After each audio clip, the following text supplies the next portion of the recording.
Bom dia, amigos.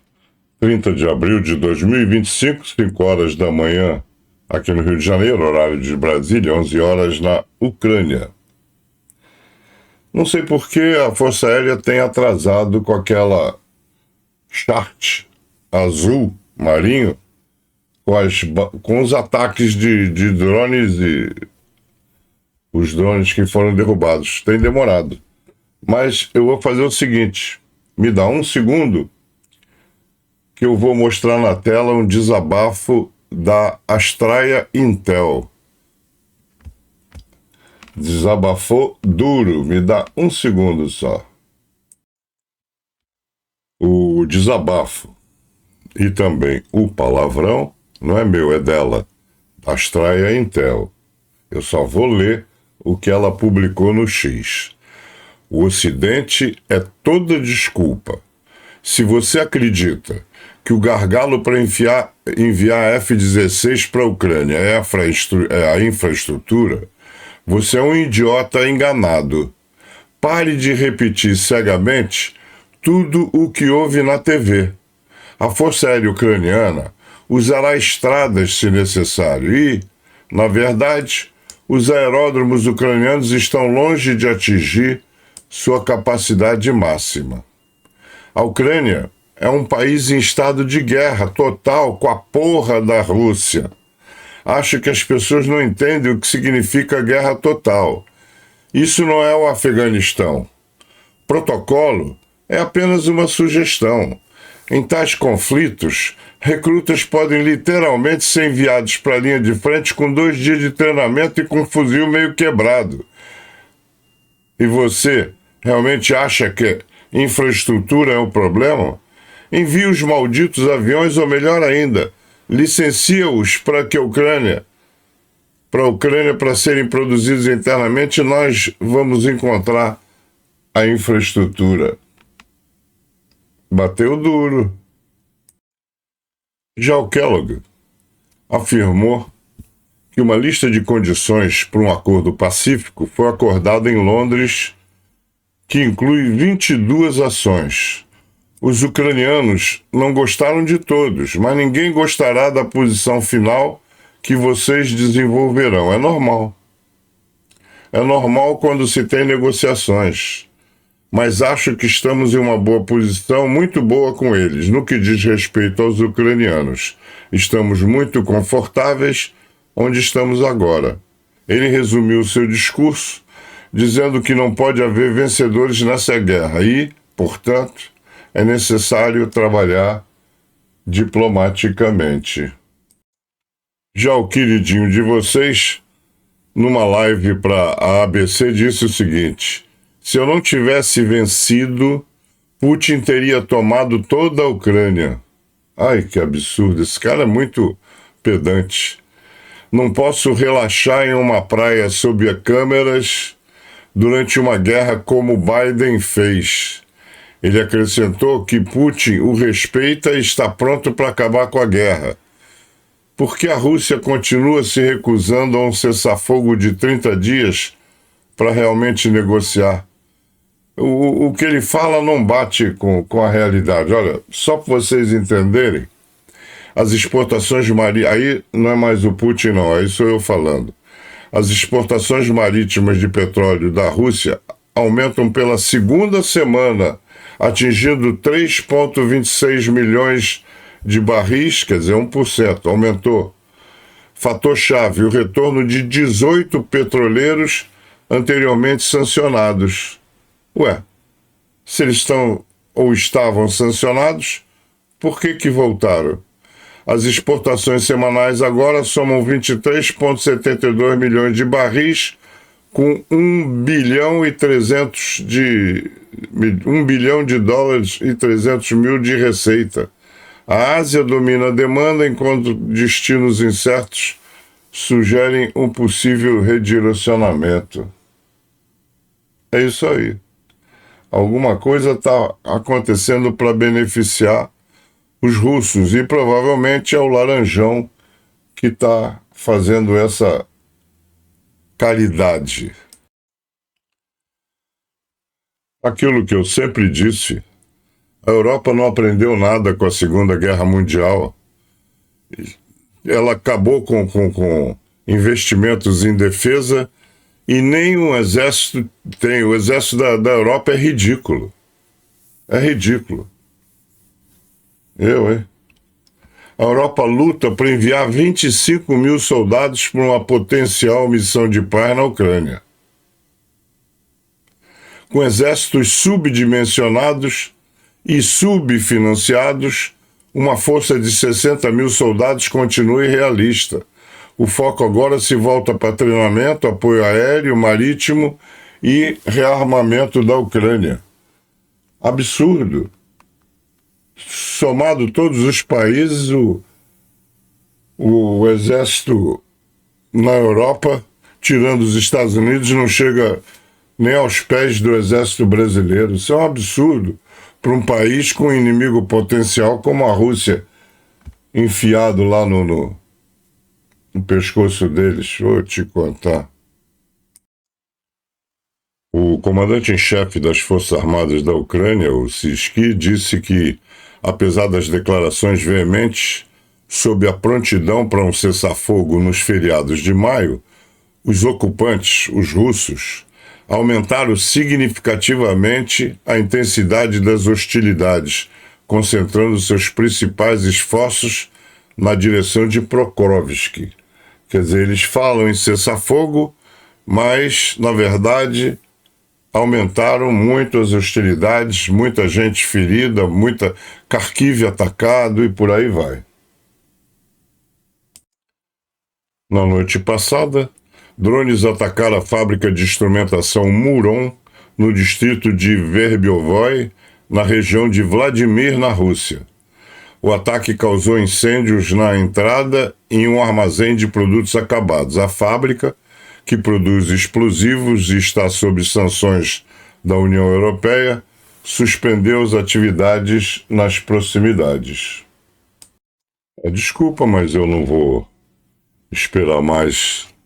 Depois eu informo. Ou então vocês vão ver no Mundo em Revolução, que entra muito mais tarde. A Força Aérea tem atrasado essas informações, eu não sei porquê. Vamos às baixas.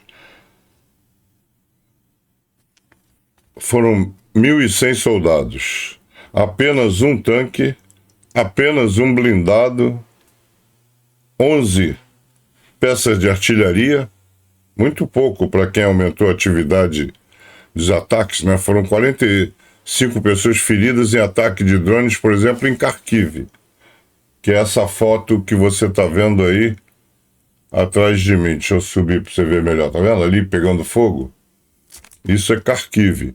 Embaixo, uma pessoa morta em ataque de drone na cidade de Dnipro. Então, os russos continuam fazendo maldade.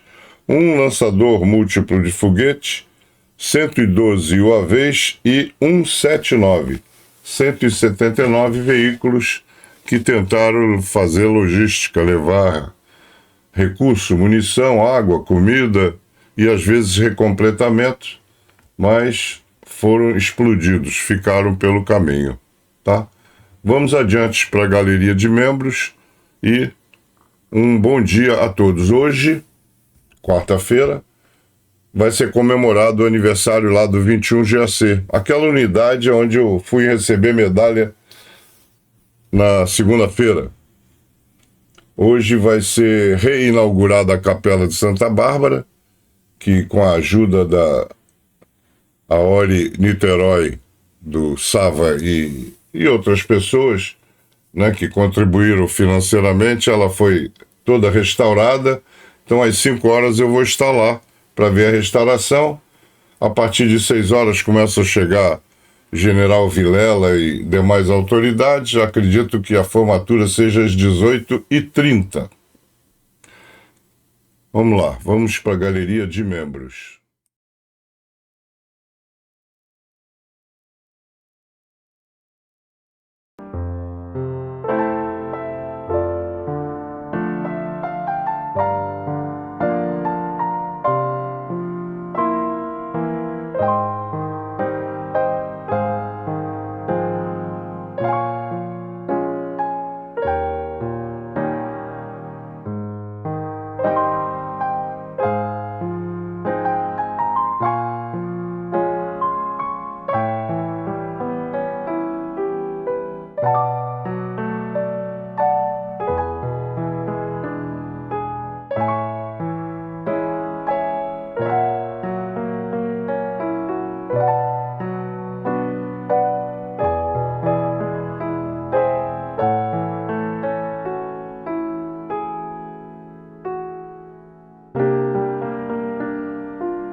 Canal Luiz Mergulhão. Um canal só é tão bom quanto as verdades que diz.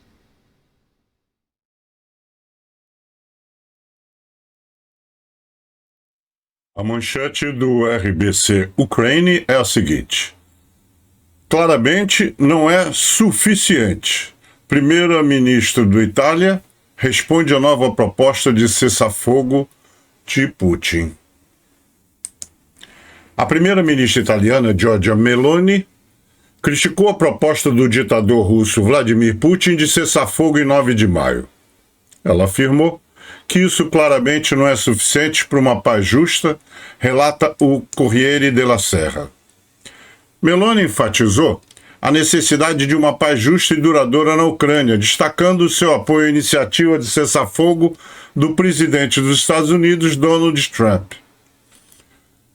A primeira-ministra da Itália também recebeu com satisfação a declaração do presidente ucraniano Volodymyr Zelensky sobre a abertura de um cessar-fogo incondicional, enfatizando que agora a bola está na quadra da Rússia.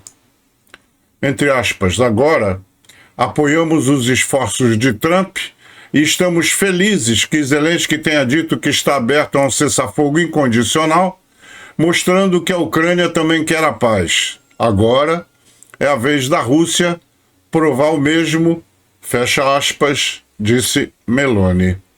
Ao mesmo tempo, a primeira-ministra italiana criticou o cessar-fogo de 3 dias proposto pelo presidente russo Vladimir Putin para 9 de maio, aniversário da vitória na Segunda Guerra Mundial, chamando-a de claramente insuficiente. Meloni enfatizou que a paz não deve apenas ser alcançada, mas também firmemente assegurada por um sistema de garantias de segurança. Disse ela, a paz deve ser justa e duradoura. E isso significa, acima de tudo, garantias de segurança confiáveis. A Itália já fez sua proposta há muito tempo. Precisamos de uma solução inspirada no artigo 5 do Tratado de Washington, mesmo fora do âmbito do Tratado da OTAN. A declaração de Meloni ocorreu meio à discussão sobre novas abordagens para garantias de segurança para a Ucrânia, que poderiam servir como uma alternativa à adesão plena à OTAN.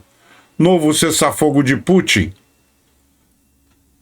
Anteriormente, o ditador russo Vladimir Putin, por razões humanitárias, disse ele, anunciou uma chamada trégua temporária na guerra durante os dias do 80º aniversário do Dia da Vitória. Antes da Páscoa, Putin teria ordenado a seus soldados que suspendessem as hostilidades por 30 horas. Isso aconteceu após ele rejeitar uma proposta dos Estados Unidos para um cessar-fogo de 30 dias. Apesar de tal cessar-fogo ter sido iniciado pela própria Rússia, foi a Rússia quem violou. Segundo o presidente ucraniano Volodymyr Zelensky, o inimigo violou a trégua aproximadamente 3.000 vezes na Páscoa. É brincadeira. Essa é uma matéria sensível, se preferir, pule para o próximo artigo. A manchete da United 24 Media é a seguinte: Rússia devolveu o corpo da jornalista ucraniana Victoria Roshina sem os órgãos internos. Uma investigação internacional revelou que o corpo da jornalista ucraniana Victoria Roshina, que morreu em cativeiro russo, foi devolvido à Ucrânia sem vários órgãos internos, potencialmente para ocultar a causa da morte. De acordo com uma investigação conjunta da Forbidden Stories, de 13 veículos de comunicação internacionais, o corpo de Roshina foi transferido para a Ucrânia em 14 de fevereiro de 2025 como parte de uma operação de repatriação envolvendo o retorno de 757 ucranianos mortos. Documentos russos identificaram o corpo, listado como número 757, como um homem não identificado, com uma nota de referência. Tá aí um código em cirílico que eu não entendo. Exames iniciais realizados por peritos forenses ucranianos determinaram que o corpo era de uma mulher. Uma análise de DNA, realizada pelo gabinete do Procurador-Geral da Ucrânia, confirmou uma correspondência de 99% com Victoria Roshina. O corpo apresentava sinais de dissecação pós-mortem, realizada na Rússia, e evidências claras de tortura, incluindo escoriações, hematomas, uma costela quebrada e suspeitas de ferimentos por choques elétricos. Os investigadores descobriram que vários órgãos estavam faltando, incluindo o cérebro, ambos os globos oculares e parte da traqueia. De acordo com o perito forense internacional consultado por jornalistas, a ausência desses órgãos pode ter sido intencional para ocultar evidências de morte por estrangulamento ou sufocamento. Uma investigação internacional revelou que o corpo da jornalista ucraniana Victoria Roshina, que morreu no cativeiro russo, foi devolvido à Ucrânia sem vários órgãos internos. E triste, mas isso serve para que vocês entendam exatamente com quem que nós estamos lidando. A manchete do The Kyiv Independent é: surgem novos detalhes sobre general russo morto em atentado com carro-bomba perto de Moscou. O general russo morto em um atentado com carro-bomba em Moscou em 25 de abril, preparou relatórios para o presidente russo Vladimir Putin sobre a situação da Ucrânia, de acordo com o obituário do Ministério da Defesa russo em 29 de abril. Yaroslav Moskalik era vice-chefe da principal diretoria de operações do exército russo e, segundo informações, liderava o turno de combate, supervisionando os acontecimentos no campo de batalha do Estado-Maior russo, sendo o obituário publicado no jornal estatal russo Krasnaya Zvezda. Ele foi morto em uma explosão na cidade russa de Balashikha, no estado, no Oblast de Moscou, confirmou um porta-voz do Comitê Investigativo da Rússia em 25 de abril. Autoridades ucranianas não comentaram a morte de Moskalik, embora em 28 de abril o presidente Volodymyr Zelensky tenha dito que recebeu atualizações de inteligência sobre a eliminação de figuras importantes da liderança militar russa. De acordo com o obituário de 2015 a 2021, Moskalik também fez parte da delegação russa ao Grupo de Contato de Minsk e participou das negociações de Minsk e das reuniões dos 4 da Normandia em Berlim e Paris. Ele também trabalhou no planejamento da intervenção militar da Rússia na Síria em 2015. O Serviço Federal de Segurança, o FSB, russo, alegou, em 26 de abril, ter detido um suspeito, Ignat Kuzin, acusado de matar Kojallik no atentado com carro-bomba. Segundo as autoridades russas, Kuzin teria colocado o dispositivo explosivo no veículo estacionado. O FSB alegou que o dispositivo foi controlado remotamente a partir do território ucraniano. Um processo criminal foi aberto. Já estão viajando na maionese. A Ucrânia não se manifestou a respeito. A manchete do The Paper é a seguinte: o verdadeiro Putin agora está claro para Trump, e sua esperança de um acordo de paz fácil desapareceu. Após anos de grande admiração pelo líder russo, o discurso de Trump mudou recentemente. Será? Será? O presidente Donald Trump frequentemente fala de Vladimir Putin mais como um amigo pessoal próximo do que como um de seus principais adversários. Quando os dois líderes tiveram sua primeira cúpula oficial em Helsinki, no verão de 2018, ele disse aos repórteres que estava acreditando na palavra do líder russo, que Moscou não havia interferido na eleição de 2016, contradizendo a conclusão de sua própria comunidade de inteligência. O presidente Putin diz que não é a Rússia. Não vejo razão para que seja, disse Trump, deixando suas agências de espionagem em polvorosa. Claro, foi conveniente para Trump adotar essa posição. A inteligência dos Estados Unidos acreditava que a Rússia interferiu para ajudar a garantir a vitória de Trump e prejudicar a campanha da democrata Hillary Clinton. Em outras ocasiões, porém, seus comentários pareceram menos obviamente egoístas. Uma invasão, entre aspas, inteligente. Quando a Rússia lançou uma invasão total à Ucrânia em 2022, ele descreveu as ações do líder russo como geniais e inteligentes, marcando uma divergência acentuada com o horror expresso por praticamente todos os outros políticos ocidentais. Quando Trump foi reeleito, ele elogiou muito o bom relacionamento com o líder russo, que, segundo ele, lhe permitiria acabar com a guerra em 24 horas. Ele também atacou o líder da Ucrânia, Volodymyr Zelensky, usando a mesma linguagem que o Kremlin usou para denunciá-lo, incorretamente, como um ditador, e alegando falsamente que Kiev havia iniciado a guerra. Ele e o vice-presidente J.D. Vance criticaram Zelensky em uma reunião pública no Salão Oval que não tinha precedentes. Mas, de repente, parece que Trump não está tão apaixonado por seu homólogo. Quero que ele pare de atirar. Sente-se e assine um acordo, disse Trump aos repórteres quando perguntado sobre o que Putin precisava fazer após um ataque mortal com mísseis em Kiev.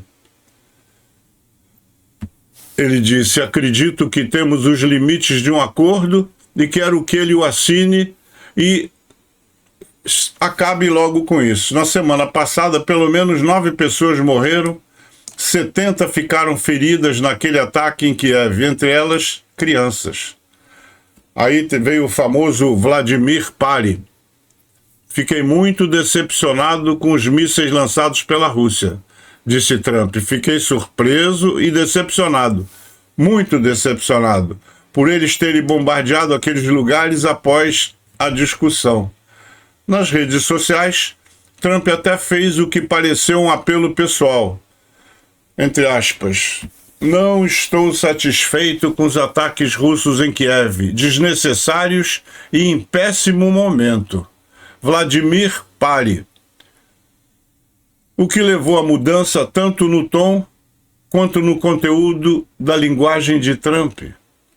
Trump pode finalmente estar entendendo que garantir um acordo de paz duradouro, ou mesmo um cessar-fogo que durasse alguns meses, não seria tão simples quanto ele afirmava. Só ele que acreditava. Já a manchete do BMFTB diz o seguinte: derrota ou presença simbólica? A Ucrânia resistiu à contraofensiva russa em Kursk? Enquanto Moscou reivindica controle de toda a região russa em Kursk, Kiev nega isso e diz que continua sua ofensiva lançada de surpresa em agosto passado.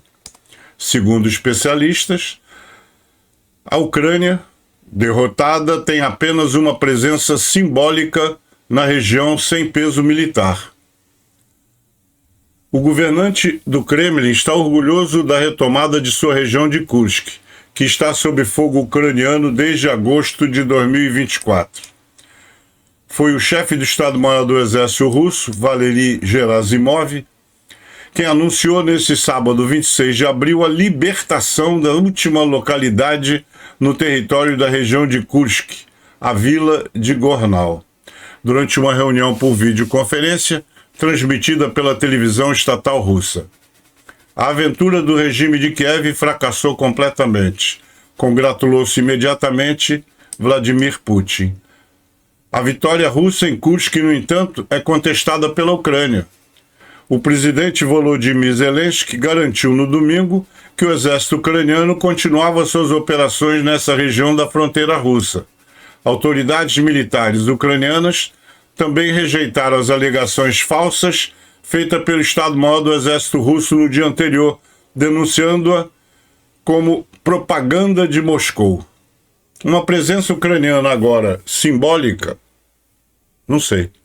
De fato, de acordo com especialistas entrevistados pelo BFM TV, com tropas ucranianas ainda estão presentes na região de Kursk, a apenas alguns quilômetros da fronteira, e em algumas pequenas vilas. Fisicamente, eles ainda estão presentes e há incursões em ambos os lados da fronteira, mas é apenas simbólico, disse Ulrich Bonatti, analista geopolítico e pesquisador associado do Think Tank Eurocreative, contratado pela BFM TV. Para ele, o valor estratégico da presença ucraniana na região russa foi reduzido a quase nada, quando os russos recapturaram a cidade de Súdia em 13 de março. Essa cidade, de 5 mil habitantes, era o principal reduto ucraniano na região. De acordo com o blog militar próximo ao exército ucraniano, Deep State, citado pelo The Kyiv Independent, a Ucrânia continua a manter posições limitadas na vila de Gornal e perto de Oleshnia. Hoje, parece que Kiev ocupa 30 km² da área de Kursk, o equivalente à cidade de Ivanis, Morbihan. Isso não é nada, observa o general Jerome Pelistrande, nosso consultor de defesa. No auge de sua incursão surpresa na região de Kursk, em agosto de 24, levando a guerra ao território russo pela primeira vez desde a Segunda Guerra Mundial, a Ucrânia conseguiu controlar até 1.400 km². Mas o exército russo foi rápido em lançar uma contraofensiva para combater essa afronta. O canal Slat diz o seguinte: como a Rússia transformou sua artilharia defeituosa em uma ameaça formidável para a Ucrânia. Por meio do uso massivo de drones e ataques coordenados de precisão, os militares russos corrigiram suas fraquezas iniciais, forçando a Ucrânia e seus aliados a revisar urgentemente suas estratégias de defesa.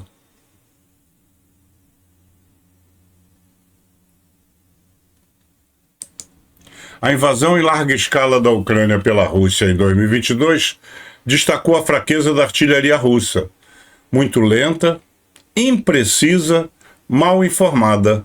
No início da guerra, levava horas para que o fogo indireto russo, artilharia, morteiros ou mísseis de cruzeiro, atingisse seu alvo inicial.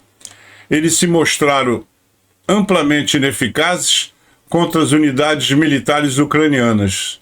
As tropas adversárias tiveram tempo de se mover para uma nova posição para se proteger. Hoje, a situação mudou. A Rússia melhorou significativamente sua cadeia de ataques, que se tornou muito mais precisa e rápida, e, portanto, muito mais perigosa para a Ucrânia. Isso se deve a grandes revisões técnicas que representam novos desafios estratégicos. Diante desse aumento de poder de fogo, guiado por novas frotas de drones de reconhecimento, a Ucrânia e a OTAN terão de se adaptar. A manchete do Capital é rearmamento. O Rafale marca um ponto contra seu rival americano, o F-35. Após a assinatura que finalizou a venda de 26 jatos Rafale Marine para a Marinha da Índia, a Índia está supostamente pronta para comprar 40 novas aeronaves de combate da Dassault Aviation, e essas conversas são um bom presságio, já que a aeronave, carro-chefe da aeronáutica francesa, luta para atrair clientes na Europa. A Índia se tornou oficialmente o primeiro cliente internacional do Rafale Marine, após a assinatura, na segunda-feira, 28 de abril, de um contrato entre a França e a Índia, para a compra de 26 jatos Rafale Marine para a Marinha Indiana, Nova Delhi pode estar pensando ainda maior. De acordo com vários meios de comunicação indianos, a Índia está atualmente em negociações para começar a encomendar 40 aeronaves de combate adicionais, relata o meio de comunicação Armes. Além de um volume que gera participações industriais significativas, essa potencial nova encomenda do carro-chefe da indústria aeronáutica francesa selaria mais uma vez uma grande questão diplomática. Por mais de 70 anos, a Índia continua a aumentar seus compromissos com a aeronáutica francesa. De 1953, com a compra de 113 Uragans, até a conclusão da venda de 26 novos Rafale Marine nesta segunda-feira, o catálogo francês expandiu o arsenal militar indiano ao longo das décadas, tornando o país um dos principais parceiros da França. Como prova, de acordo com dados do Instituto Internacional de Estocolmo, a Índia sozinha foi responsável por 28% das exportações francesas de armas no período de 2020 a 2024. O exército russo em campo fosse tão bom quanto a sua propaganda e ameaças, seria imbatível. United 24 diz: Rússia diz que os novos membros da OTAN estão agora em sua lista de alvos militares. Foi o cachorrinho do Putin que fez a ameaça. O ex-presidente russo, Dmitry Medvedev, alertou que os países que se juntam à OTAN se tornam automaticamente alvos militares para a Rússia, incluindo o potencial de retaliação nuclear sob a doutrina de defesa de Moscou, informou a agência de mídia estatal russa RIA Novosti em 29 de abril. Falando na terça-feira, durante uma palestra promovida pela Maratona Educacional Estatal Russa, Conhecimento Primeiro, Medvedev, que agora é vice-chefe do Conselho de Segurança da Federação Russa, afirmou que a expansão da OTAN apenas tornou seus novos membros menos seguros. Ponto de vista dele, que só sabe latir. É claro que não tem nenhum efeito prático, uma vez que a Rússia tem poder de veto, né? Um dos defeitos da criação da ONU, que eu sempre disse. Mas tá aí o título: França convoca a reunião do Conselho de Segurança da ONU sobre ataques russos a civis na Ucrânia. O Conselho de Segurança da ONU realizará uma reunião em 29 de abril. Foi ontem. Sobre a agressão russa contra a Ucrânia e seus ataques contínuos contra civis, disse o ministro das Relações Exteriores da Ucrânia, Andriy Sybiha. A sessão foi convocada pela França, que atualmente preside o Conselho de Segurança.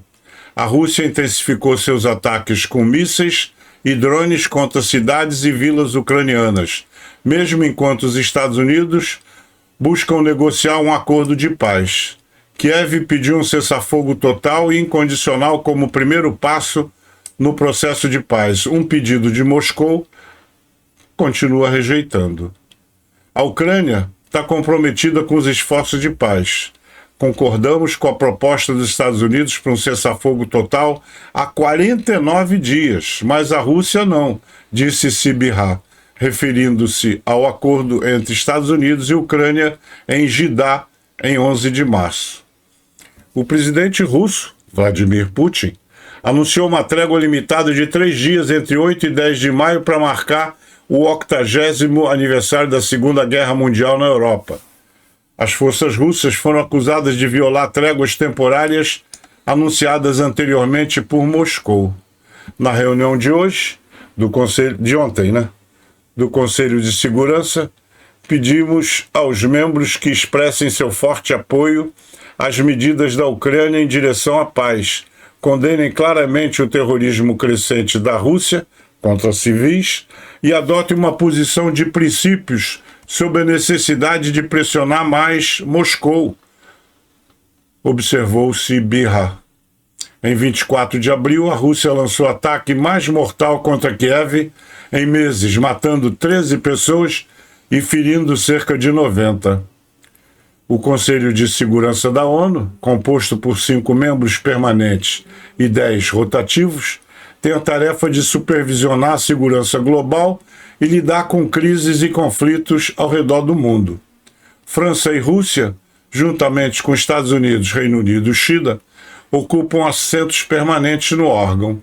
Kiev e seus aliados ocidentais condenaram Moscou por usar repetidamente seu poder de veto para bloquear quaisquer medidas destinadas a combater a agressão russa.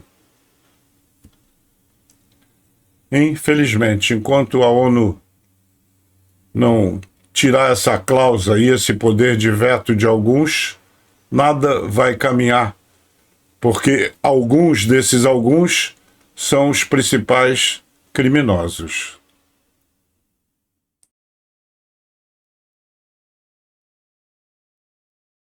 Essa é a semana que o Trump disse que vai decidir se abandona ou continua nessa história de cessar-fogo, plano de paz e outras bobagens. Então, é importante que a gente veja o que os dois lados comentam que é o que eles esperam dessas coisas. No caso do Zelensky, ele está dizendo: agora os russos estão preocupados que seu desfile esteja em questão e com razão. Mas eles deveriam estar preocupados que essa guerra ainda esteja em andamento. Eles precisam acabar com a guerra. Mas é aquele problema que já foi dito por muitos canais. Acabar com a guerra e esses 150 mil soldados ex-presidiários, malucos, alcoólatras e também viciados em drogas vão voltar para Moscou, vai ser um pandemônio. Outra coisa, se voltar com a derrota da Rússia, toda vez que houve uma derrota da Rússia, o governante foi enforcado, fuzilado, trucidado. Então, esse é um dos motivos que o Putin não quer acabar com a guerra. Ele não pode acabar com a guerra, a não ser que ele arrase completamente e acabe com a Ucrânia. Se ele anexar a Ucrânia e ganhar a guerra, tudo bem. Ele dá um jeito depois de matar os soldados dele para o soldado não ter que voltar. Mas acabar com a guerra agora, desse jeito, praticamente perdendo, seria suicídio para ele. Então, nós estamos no impasse. Vamos ver o que o Trump vai fazer depois. Que o Trump, em todas as entrevistas, ele não fala em dar armas em momento nenhum. Ele fala em fazer sanções, bancos. Ele fica achando, já fizeram sanção de todo jeito e não parou a Rússia. Sanção não resolve, tem que dar arma, mas ele não vai dar arma. Não se esqueça que ele tem o rabo preso. Complicado, complicado. Vamos prestar atenção de novo às falas. Vejam que Zelensky não é bobo e ele está atento. Nesse verão, a Rússia pode lançar uma ofensiva da Bielorrússia. Putin está preparando algo lá sob o pretexto de exercícios militares. É assim que seus novos ataques começam. Agora, aonde será dessa vez? Ucrânia? Lituânia? Polônia? Deus nos livre, mas todos temos de estar prontos, disse Zelensky. Ainda Zelensky: é importante continuar a pressionar as redes de influência russas, bem como todas as suas operações de produção e comércio. Estamos tentando sincronizar sanções ucranianas com todos na Europa, tanto quanto possível, para que esta seja uma posição comum, e já obtivemos bons resultados, inclusive em produções russas fechadas que funcionaram para a indústria de defesa deles. Também estamos nos preparando para uma conversa com os Estados Unidos sobre novas medidas de sanções. Estamos escolhendo precisamente os pontos problemáticos na Rússia que mais incentivarão Moscou a se engajar na diplomacia. Esse é o caminho adotado pela Ucrânia. Esse cara é um idiota, mas é bom mesclar idiotas e palhaços, porque a gente ri um pouco, descontrai, né? Medvedev pediu a criação de uma Nuremberg 2.0 após o fim da operação militar especial. Com certeza. O trabalho já está até em andamento. A Ucrânia e os ucranianos estão a favor, e sua presença, o Medvedev, é obrigatória. Você será o único a ser julgado. É uma boa ideia, né? Isso aí é um treinamento para que a fadiga não exista, apenas a missão. Esse aí é o 503 Batalhão de Fuzileiros Navais da Ucrânia. Deixa eu tirar meu rosto daqui. Cadê eu? Olha lá, tá vendo? Treinamento dentro d'água, treinamento duro.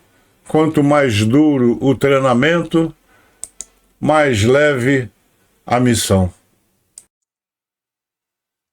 As negociações de paz na Ucrânia chegaram a um beco sem saída.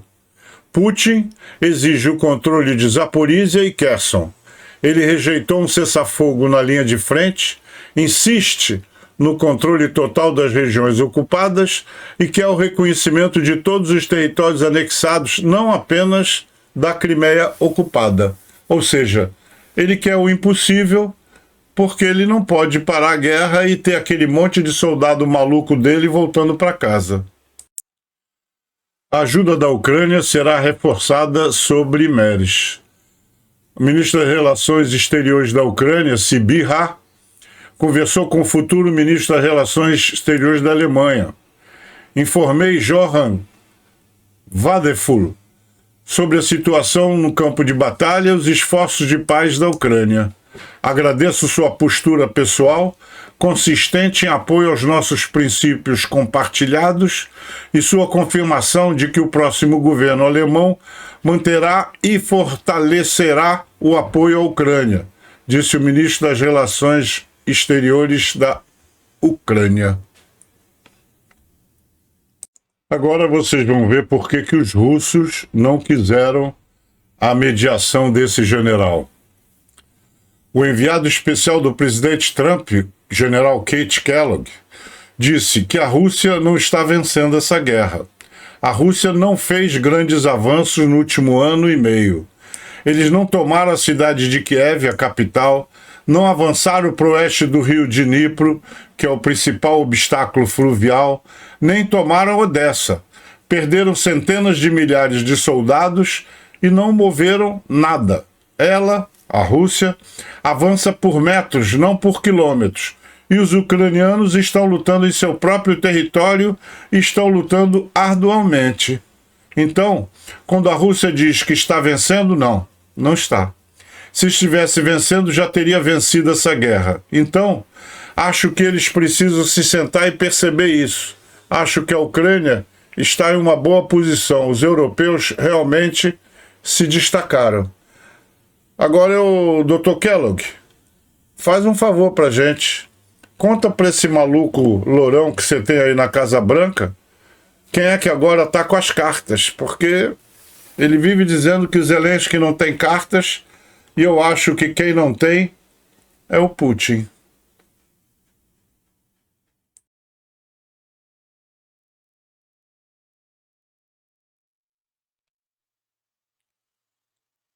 E assim, chegamos ao final de mais esta edição.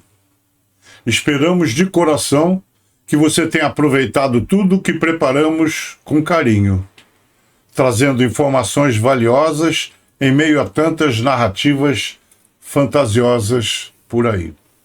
Agradecemos profundamente por dedicar alguns minutos do seu tempo precioso para nos acompanhar. O seu like é super importante para nós, pois ajuda a proteger o nosso canal, que tem enfrentado alguns desafios nas diretrizes do YouTube. Um agradecimento especial aos nossos membros. Vocês são incríveis. Além do apoio com a contribuição simbólica de R$ 2,99, temos o prazer de conviver no nosso grupo de WhatsApp, onde trocamos informações, novidades, especialmente sobre a Europa. E para os amigos que nos dizem de onde estão assistindo, Não esqueçam que temos a galeria de abraços ao final de todas as edições. Isso é sempre um momento especial. Desejamos a todos muita saúde e paz. Deixamos um abraço carinhoso para todos os amigos, especialmente o Carlos Caldeira, que nos ouve lá de Salvador, Bahia. E até amanhã, se Deus quiser.